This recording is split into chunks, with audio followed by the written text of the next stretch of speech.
anekdot? Belum kan? Nah, di sini Ibu kasih contohnya ya. Contoh sebuah teks anekdot. Bisa dibacakan? Akbar? Ayo dibacakan. Yang keras suaranya ya. Semua. Iya, dari sini sampai sini. Seorang pejabat publik tokoh A berkunjung ke sebuah restoran mewah. Dia terkejut melihat dompet mbahnya. Mahal ya.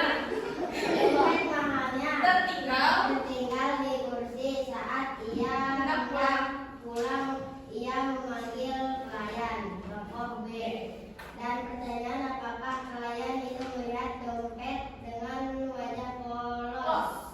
Tokoh B menjawab, "Ya Pak, saya sedang mengembalikannya kepada Bapak yang duduk di sini. Saya takut dituduh takut dituduh tidak jujur." Tokoh A tertegun lalu berkata, "Tapi saya yang duduk di situ, Nak. Dompet itu milik saya." Pelayan itu bingung. Loh, bukannya yang duduk di sini tadi pejabat. Oke, cukup. Di sini ada nggak yang bisa menganalisis dari hasil teks contoh teks anekdot ini? Itu makna yang tersirat ini apa? Ini kita lihat dari strukturnya ya. Orientasinya, pendahuluannya itu seorang pejabat tokoh A mengunjungi restoran dan meninggalkan dompet. Lalu krisis, yaitu sebuah puncak masalahnya. Pelayan tokoh B mengira pejabat pabrik yang duduk di situ pasti orang jujur, sehingga dia pun bingung mengapa dompet itu masih di situ. Nah, reaksi ini sebuah tanggapan dari permasalahan cerita tersebut, yaitu kebingungan dan responnya kaget dari seorang pejabat tokoh A tersebut karena polosan si pelayan itu. Jadi intinya dari cerita ini itu pertanyaan sindiran, sebuah sindiran mengenai seorang pejabat yang kurangnya kejujuran ataupun minimnya kejujuran di kalangan pejabat. Sampai sini paham? Paham.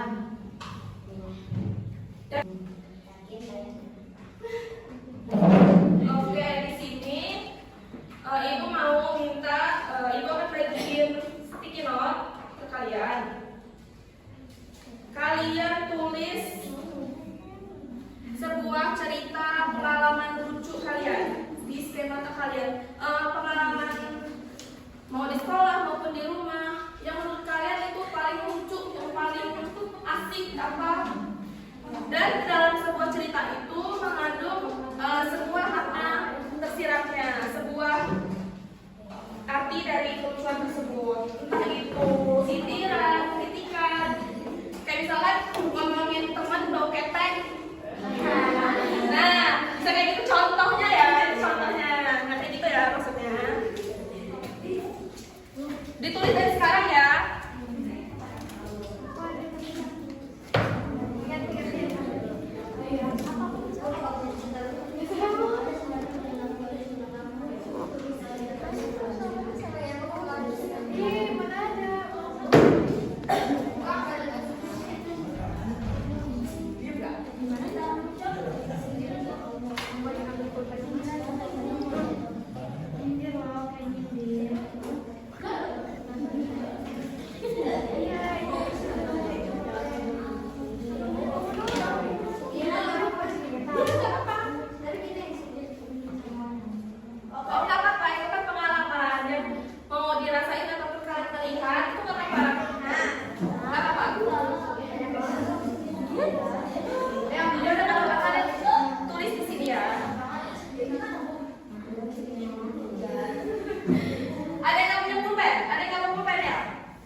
tapi dia inisial pakai huruf tokoh A, tokoh B kan? Ya. Nyindirnya tapi itu nyindirnya yang ada ininya ya, ada maknanya, ada tujuannya itu baik ya, jangan bukan yang buruk kan ya.